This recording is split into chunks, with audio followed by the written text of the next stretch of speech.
Hi everybody, welcome to the show.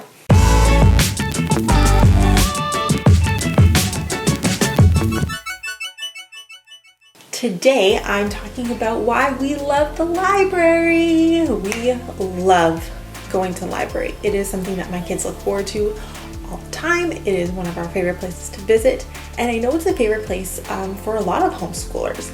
So today I'm going to give you 5 reasons why we love going to the library, and in the process, maybe you'll learn some fun tips or tricks on how to utilize your library a little bit more and make it a cornerstone place in your homeschooling, because it's pretty awesome. Reason number 1, books. We go to the library for books. Maybe it's a little obvious, but that's one of the reasons we go. Right here, you can see I have just a couple of our latest books. These 2 are mine. They're books that I'm reading currently. This one is a book that I took out for Alexi and that she and I like to read together aloud. We have books up in our book baskets. We go to the library to get books. Why? Because they're free. We can easily go and explore different authors and different topics, take books out and bring them home, and I don't have to pay for them. As long as I return them, that's key, return them by their due date. It's a great way to add books to your home and rotate your books and change books out and not cost you a fortune, because books are expensive. And if you can save money as a homeschooler, I'm sure you're always looking for ways to save money. Borrowing books from the library is fantastic. It is literally saves you hundreds and thousands of dollars a year just by borrowing books. And like I said, it's a great way to explore new authors, new topics, seasonal books. It's a great way to bring these books into your home without having to pay for them. And that's just awesome, really. Reason number 2, we can put books on hold.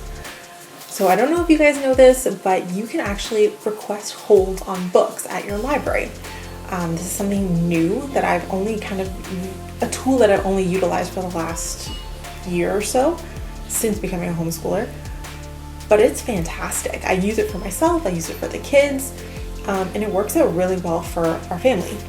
In the city where we live, we have 12 branches of 12 or 13 branches of our local library, and they're really spread out. And so every library doesn't always have the book you want.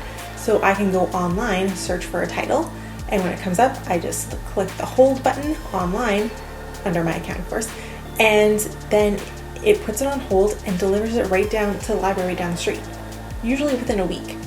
So that's pretty cool that I can just, request books, have them sent to my library, and I don't have to search for them. So 2 different ways that I use holds. Number 1, I use them for just books that I want to read in general. So, this is one of them, the Read Aloud Family. That's a book that I've put on hold. That one there was no wait, so I got this one delivered in about a week, less than a week, maybe 4 days, to my local branch. But then I have other books that are on my hold list that had a bit of a wait list. So Michelle Obama's biography, Becoming, I actually put it on hold. I put it on hold in January as part of my New Year's resolution to read 1 book a month. I put it on hold in January. I was person number 89 requesting a hold on, I think they have 3 copies in our branch. And so I'm slowly working my way through. Last time I checked, I was number 11 or number 9. So it's coming. As long as I'm patient and not desperately needing right now, it's a great way to get your hands on books, especially new books, and I don't have to pay for them. So it's saving me $30 because it's hardcover book. So bonus for me. The other way that I like to use the library and the hold system especially is if I'm doing a unit study or something like that. So for example, later this winter, I have a author study kind of planned for us. We're going to look at the books of Barbara Reed, and I'll definitely link that in here when we do it. What I did was I went online. Again, it's all online from the comfort of my own home, and I just searched in our library database Barbara Reed and all of the books that popped up. And so I actually was able to add them to a list, and I put them on they call it putting on your bookshelf, but it's basically you're making a list. And I made my list, and then the week before we start this unit study, I'm just gonna go and place a hold on all those books, and then they'll be delivered to me, to my library, and I just have to pick them up.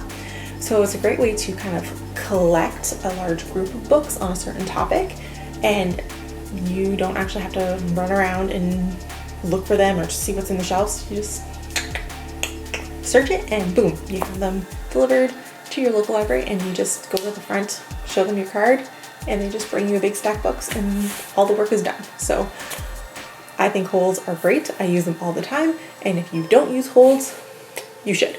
Reason number 3 why we love our library, it's so much more than books. Like, I know I've already talked about books, but libraries have become a place that's not just about the books anymore. Libraries have become a place where you can find audiobooks, documentaries. Sometimes we go and we borrow DVDs, as you know, like in the old Blockbuster days, only they're free. And we get to see, you know, the latest movies before they're out on Netflix, and we don't have to pay for them. So that's cool for us. I know you can also, like, same, just like books, you can put on hold and have DVDs delivered to your local branch, or at least we can. And so you can even do this for like documentaries and stuff that, you know, maybe your kid's really into horses, or I know there's some history documentaries that can be delivered right to your local library. And so that's just like a super cool feature that, you know, they're more than books. And a lot of libraries are moving away from books and bringing in other cool features. I know a lot of libraries that have, you know, special technology like 3D printers that they let the public come in and use, and you just have to like block some time. I even know of some libraries that have toy exchanges, which I wish ours did, but they don't. Where you can go and basically check out a bin of toys and bring them home, use them for 2 or 3 weeks, and then return them. I really wish our library did that, but they don't. But you check out your library. You never know what kind of awesome programs they do use or do have. And you can take advantage of the awesome things that libraries are now including in their library card packages, essentially. Reason number 4 that we love the library is because they have so much great programming, classes, activities, you name it, the library probably runs it. I know our local library runs a lot of classes. They also run like PD programs during the school year, but you can still book them as homeschoolers. Just register for the program. They're free. And especially our library is very big into their summer programming. So July and August here, there is a lot of programming they put out to all of their branches, and it's all free. You just have to sign up. We have used the summer program. We've used it since Alexia was 2, and she loves it. We've done, this past year we did, we were only able to make it to 2 because we were out of town a lot this summer, but we did nature journaling. So they showed us how to make a nature journal, how to kind of use one. We went on a little nature walk, so that was a lot of fun. We also did like a weaving macrame, kid-friendly macrame kind of class. That was fun. Alexia really enjoyed that, using different types of yarn and materials to make kind of wall hangings, I guess you'd call them. So that was fun. But in the past, they've brought in like animals, like they did like a animal rescue center. They've brought in like reptiles and like a petting zoo. We've done dinosaur days. Sometimes they bring in entertainers. So they've had magicians. One year they brought in a fantastic children's musician who did all kinds of silly songs for kids. And that was just like a hoot and a half. Like Alexi and Zoe were just roaring laughing. They did him 2 years in a row. They brought him in, and they just thought he was fantastic both times. So definitely check out what kind of program your library offers, because you never know. It changes often, especially ours does. And sometimes they're just like a one-off class. Sometimes it's a weekly reading, storybook time. But these are great things that you can use, and almost always they're free or really cheap. So definitely check out what kind of programming your library has. Lastly, we love just to go to the library. As homeschoolers, we're home a lot, but sometimes you just need to get out of your house, and the library is the perfect place to go. A, it doesn't cost me anything to walk in the door. B, I can easily get a private space if we want to go do our schoolwork there. You just have to sign, you can get a book a room, or oftentimes like during the day, the libraries are pretty quiet. So it's just a great place to go and do your schoolwork if you want. And they have a kids area. So for us, for me with younger kids, I can just go and sit down. Zoe can play, Lexi can play, we can pick out some books, and it just becomes a really easy activity for us to do. It's an easy way for us to spend a rainy morning, and it's just very low key and low stress. And when you're homeschooling and you just want to get out of your four walls, I know like wintertime here, you just need to get out some days. It's a super easy way to do that.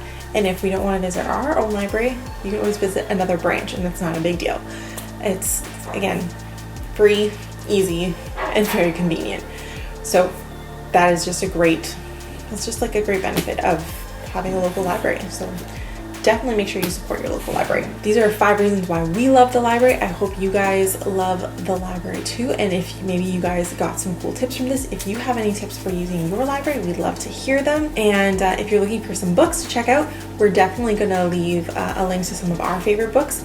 You can find our links up here to our playlist of books that we recommend and that we use with our kids. And search those up on your library databases and put some on hold, because I think they'll really help you in your homeschooling. If you guys like this video and you like the information that we gave you, make sure that you click the button and subscribe, click the bell to get notifications, and hey, follow us on Instagram and Facebook, because we're there. We do that all the time. That's where we put stuff daily. That's where we put our contests and our latest updates. So that's definitely a place where you're going to want to follow us. So until next time, I will see you guys later. Bye. If you like what you saw, please subscribe to our channel and click on the bell to get notifications when we upload our latest videos. Give us a thumbs up and don't forget to leave us a comment. We'll see you next week for more activities, adventures, and lifelong learning. Bye!